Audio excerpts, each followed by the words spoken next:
Hello. I heard you wanted to speak with me about my Chevy Volt. Yeah.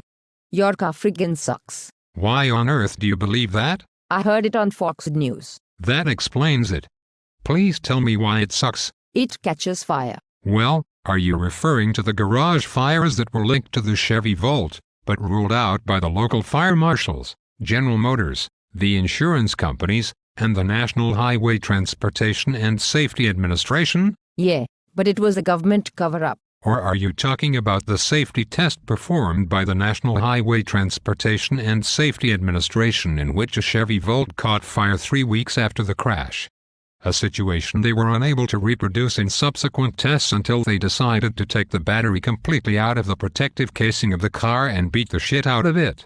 And after they beat the shit out of 6 batteries, only 2 caught fire 3 days after the shit beating? Yeah, but it was a government cover-up. You don't know what you are talking about. They catch fire.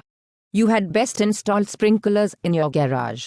All your base belong to Volt. You are obviously a very wise individual. Government and independent reports are apparently not a good source of information. Fox News must be onto something. I am learning much. Please tell me other reasons why the Volt sucks. Only rich bitches can afford to own it. Hold on a minute. After tax credits, the car cost me $32,500. Last year, the average car sold in America cost about $31,000. The savings in fuel alone would make the Volt cheaper to own than the average car. It's just an expensive Chevy Cruze. You are onto something. Other than the cars looking completely different, the Volt having standard features that are not even available as options on the Cruze, and that if you want to drive with electricity alone that is not even possible in the Cruze, they are obviously the same car.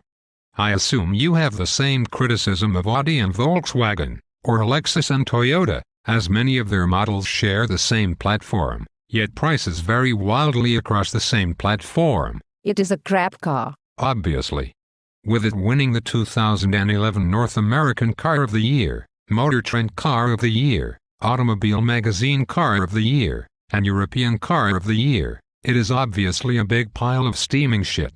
With it having the highest Consumer Reports and J.D. Power customer satisfaction, its owners must be tripping on battery fumes. I hope you carry a very long extension cord to plug your car up when it is on the side of the road. In your diligent and thorough research on the Chevy Volt, you must have missed that the car can run on gasoline when the electric range is depleted, and as long as there is gas in the car, you can drive it as long as you want.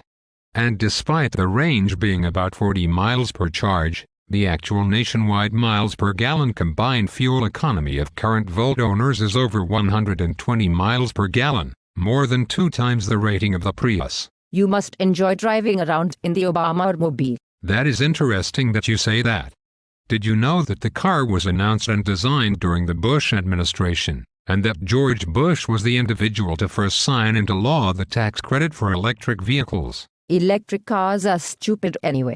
Drill, baby, drill. From what I have learned of you so far, I would guess that independent and government studies along with statements from prestigious economists from both sides of the political spectrum saying that drilling, while having a positive effect on foreign trade deficit reduction, will have little impact on long-term oil prices doesn't mean much to you. Supply and demand, baby. Yes, those studies along with renowned economists must have completely missed Economics 101.